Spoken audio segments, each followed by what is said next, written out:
Stay-at-home orders have been extended and we have the latest numbers on the coronavirus. Plus, unfortunate fatal tornado strikes on Easter Sunday in Mississippi. And Red Sox baseball players show appreciation to local healthcare workers. This and so much more, OC News starts right now.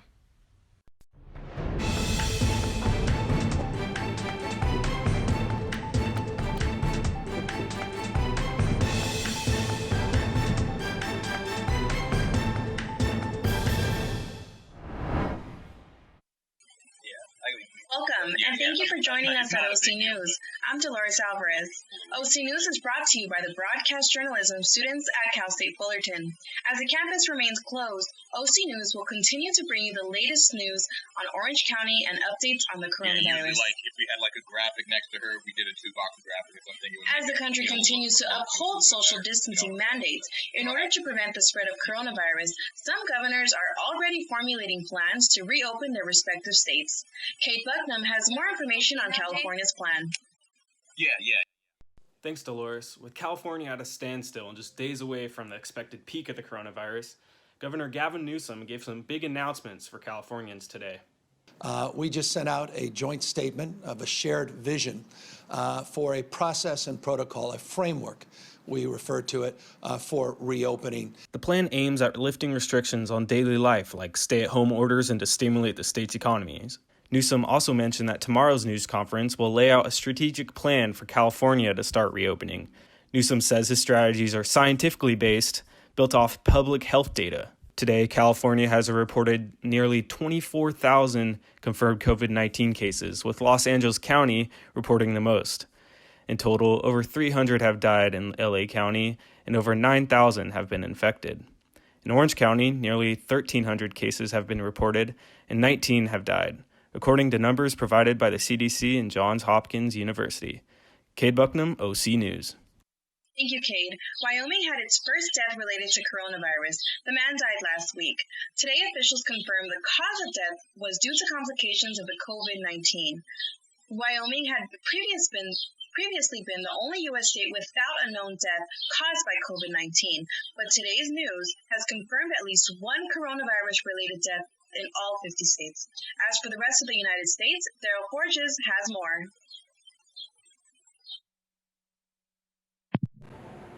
The United States has now passed the 500,000 case mark. The American coronavirus death toll continues to rise. These are just incredible numbers. At the center of the pandemic, New York State. That is not an all-time high, and you can see that the number is somewhat stabilizing, but it is stabilizing at an horrific rate. But some hope in New York. Governor Andrew Cuomo says the hospitalization rate in that state appears to have hit its apex. The highest point? All the numbers are on the downward slope. Still, people getting infected, still people going into the hospital, but again, a lower rate of increase. Meanwhile, nurses and doctors from other states now lending a hand on the front lines of this pandemic, traveling to virus hotspots across the country. The company I work for called us, said there was a dire need for clinicians in northern New Jersey, and so we answered the call. Unity in a time of uncertainty. I'm Daryl Forges reporting.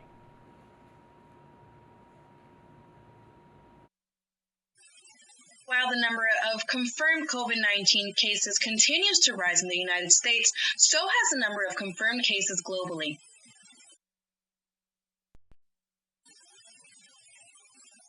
As of 1:20 p.m., the Johns Hopkins University of Medicine reports that the total number of confirmed cases is almost at 2 million.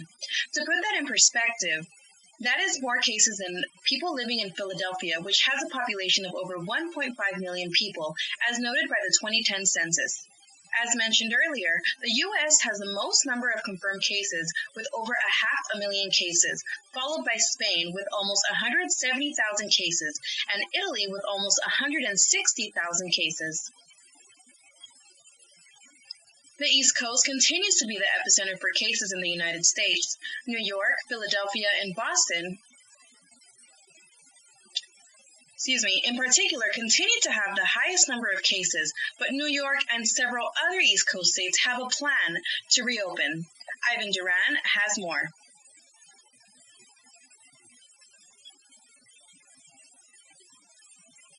Amidst all the uncertainty surrounding the coronavirus and the country's outlook, there seems to be light at the end of the tunnel, as some states are preparing to reopen.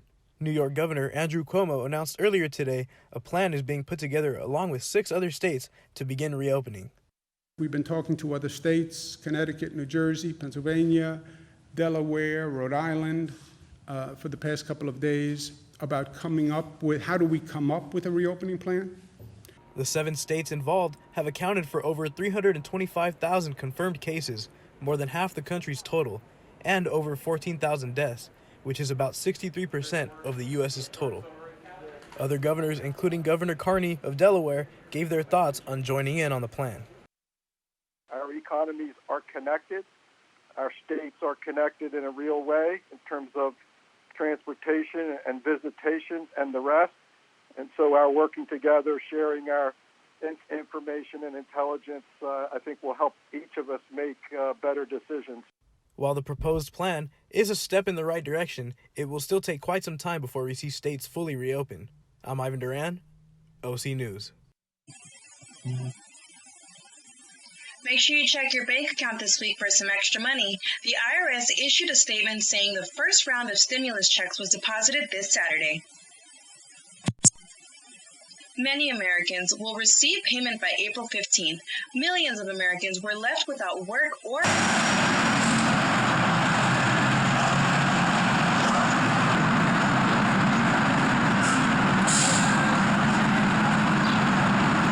as part of a $2 trillion assistance package signed by Donald Trump and is said to be the biggest economic stimulus in the American history. The rest of the disbursements are set to continue, and Americans will get checks.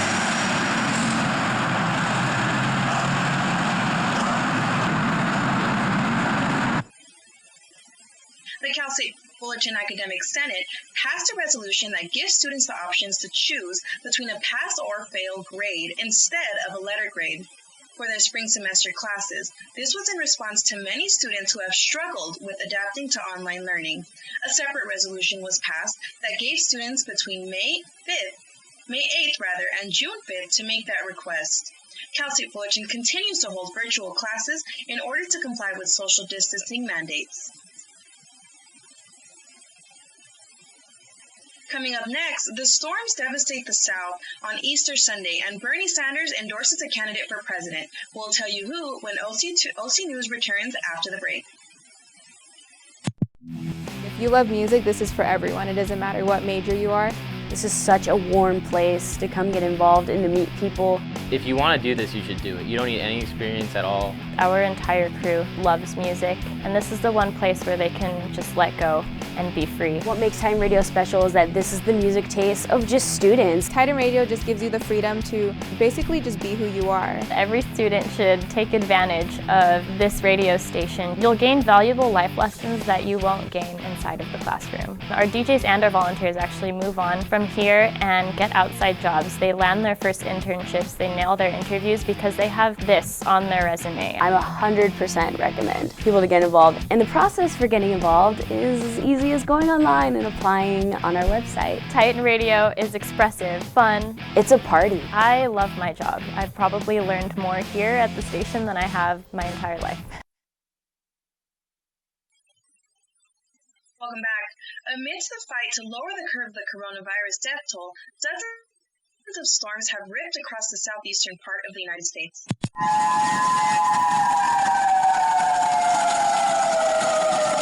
Dozens of tornadoes reported across the southern part of the U.S. And tornadoes this weekend, destroying hundreds of structures and killing at least 18 people. Emergency officials are advising residents that sheltering from safety from the storm should take priority over social distancing for coronavirus. Communities and cleanup crews are rushing to help those in need and restore power to utilities and the affected areas. This comes as storm systems continue to move northeast, putting more than 150 million people under severe weather advisories. As November approaches, the Democratic primary takes shape with a dropout and endorsement. Our political correspondent, Angie Zumbia, has more on the story. Thank you, Dolores. Former Democratic candidate Bernie Sanders has dropped out of the 2020 race, leaving Joe Biden to be the only Democratic nominee. Biden and Sanders came together via livestream to announce the endorsement. Though suspending his campaign and endorsing Biden, Sanders says he will remain on the ballot and continue to court convention delegates to affect the Democratic platform with his progressive policies. As Biden is the only remaining 2020 Democratic presidential nominee, his next big decision is who will serve as his vice president. CNN gives us a list of top 10 possible candidates.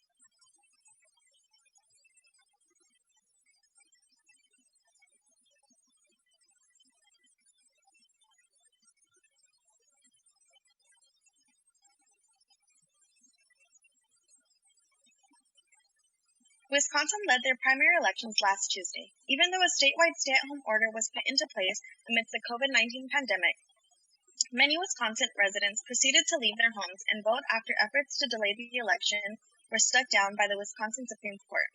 The U.S. Supreme Court further struck down attempts to expand vote-by-mail initiatives. We are currently receiving updates from the election, where we have Joe Biden in first place, Bernie Sanders in second, and Elizabeth Warren in third. Even though Sanders and Warren dropped out of the race, their names were still on the ballot. This means that Biden will be running for president against Republican nominee Donald Trump. The Democratic National Convention has been pushed back a month to August, but it's still unclear if the event will be in person or virtual. Right now, Democrats are expected to meet in Milwaukee on August 17th, but Tom Perez, the chair of the DNC, says they're planning for all contingencies. We moved our convention back 5 weeks because we wanted to maximize our opportunities to have an in-person convention, to have as muscular a convention, as exciting a convention. I'm completely committed to Milwaukee and to Wisconsin. At the same time, we're not going to have our public health head in the sand, unlike the other side. We're planning for the best, hoping for the best, but we're planning for every contingency, and we will continue as we get closer and closer to the convention, to listen very carefully to what our public health professionals have to say. Meanwhile, the Republican National Convention is scheduled for late August in Charlotte, North Carolina. That's all I have for you in politics. Back to you, Dolores. Thank you, Angie. The Trump administration pushes to delay deadlines for the 2020 census.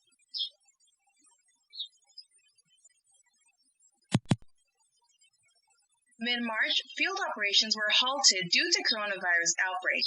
This week, operations are set to resume. The administration is now asking it be postponed until June 1st, with October 1st as the deadline. The Census Bureau has confirmed the request. They stated that the delay is an attempt to ensure a complete and accurate count.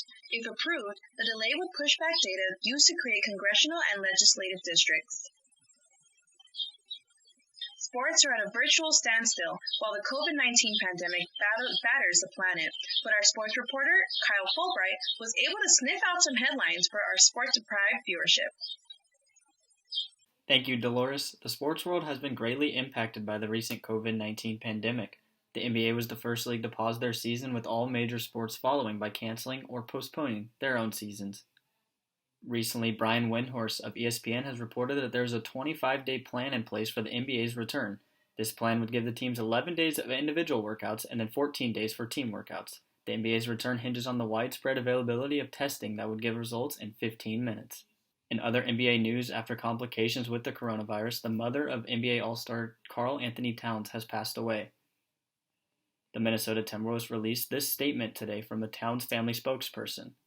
NBA players, including John Wall and Colin Sexton, took to Twitter to show their condolences to the Towns family. Today marks 4 years since the Mamba, Kobe Bryant, played his final game at Staples Center. The five-time NBA Finals winner would score 60 points in the game against the Utah Jazz. Post-game, Bryant would deliver a powerful speech ending with his iconic words, "Mamba out." That's all I have for sports. Back to you, Dolores. From Coming up next, an update on the closed but still happiest place on earth, and some culinary mastery by one of your favorite correspondents.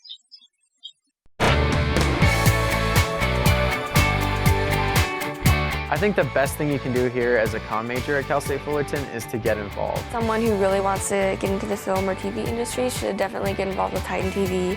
What you are learning in your classes, you can be learning 10 times faster. Any position you can think about in a studio, you could try here. There's many different types of shows. Me, I'm involved in entertainment. Some people want to do sports. Some people want to do, more hard news. Since it's student run, we all kind of hold each other accountable and we make sure that we all make it the best quality content that we possibly can. I feel like I'm ahead in my classes because of the involvement I had here. I kind of have a little bit of an advantage compared to some of my classmates. I would say the best way to get involved is come down to the Titan TV studio and volunteer. It's in the basement of the library. Once you do get involved, you won't regret it. Fill out an application and get started.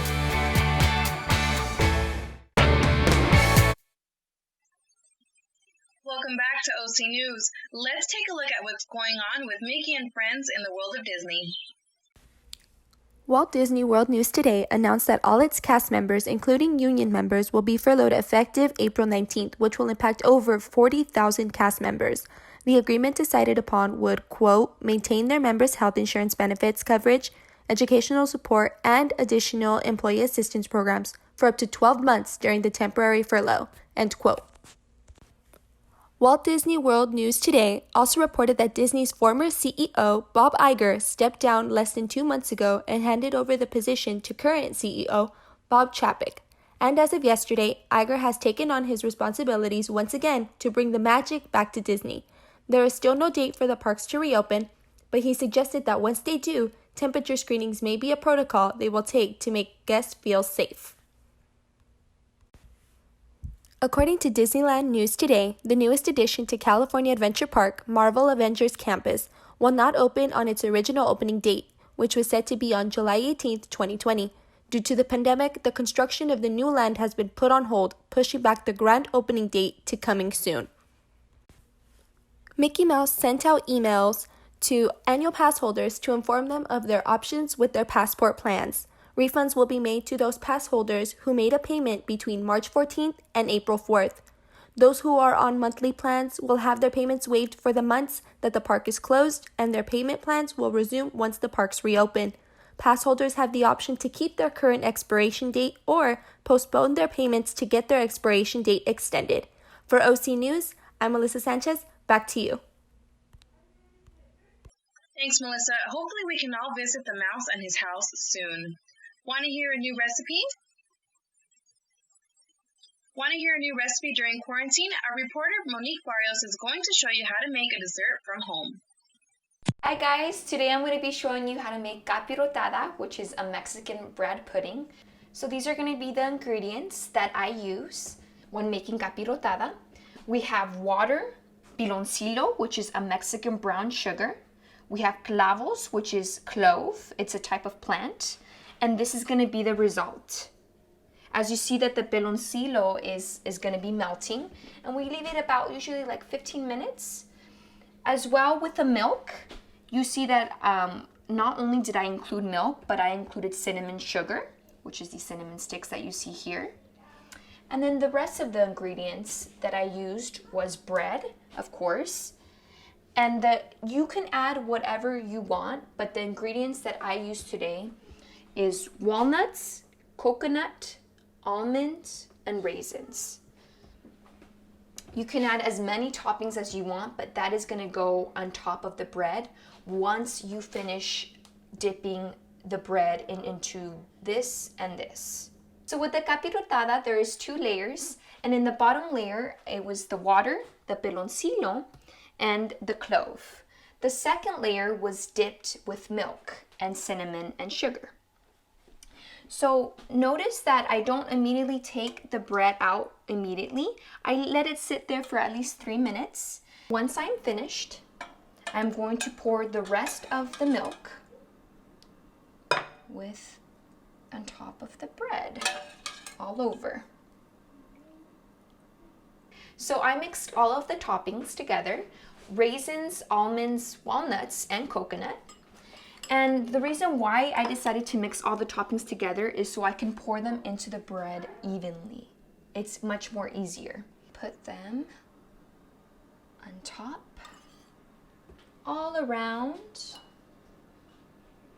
the bread. So this is going to be our end result. As you can see is that I layered the toppings evenly and the bread is very moist. And we added those 2 liquids that we talked about earlier. And now it's ready to be put in the oven. The oven we should heat up for 350 degrees and it should be left for 15 minutes. So now the capirotada is ready and I'm going to go ahead and try a piece.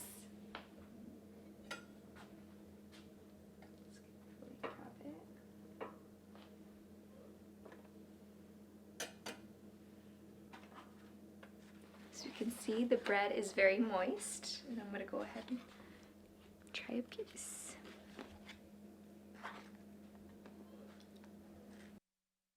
That capirotada looks delicious. I may have to try it for myself. Thanks, Monique. Life during a pandemic can seem quite difficult, but for a 7-year-old boy, it can get a little creative. Sawyer, a Lego lover, became fascinated with the new high-rise building that went up outside his window. He keeps a watchful eye on the construction Going crews up, and and their this equipment Lego every lover, morning. well, he's Since he keeping a couldn't have a watchful party eye on for the his construction birthday, crews his mom and Sarah their had a equipment. special surprise He for gets him. binoculars out. She He looked up keeps the an eye on information what for the everybody's construction doing. He company and hollers, reached out hey to mom, him on come look at social this, media they're to doing. She looked up surprise the him. info for the company building The that company building jumped next right door, on it the and one her placed a little boy 12-foot loves banner that so said, much. "Happy So I birthday, just shot Sawyer," them a little across message his window. over Instagram, It's and the they little jumped things right that on make a it. difference A during this surprise. hard We time. designed the And the banner, reassures us all. got the queue on board. A 12-foot banner Happy birthday, Sawyer! hanging right across the way. Happy birthday to you! Neighbors, construction workers, and The Office star John Krasinski shared some good news on his YouTube channel called Quote.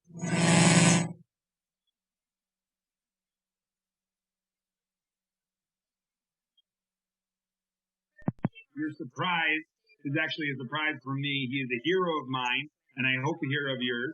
Yeah! Let's go, man. Ladies and gentlemen, David Ortiz. How much I love and respect you for what you guys are doing. Taking your life, taking your time, that's something that it goes beyond everything. So, the Red Sox are going to donate 4 tickets for life. What? I love that you're social. Well, that's it for today, Titans. I'm Dolores Alvarez. Thank you for joining us today. Don't forget to follow our social media under the handle @OCNewsCSUF. See you next time.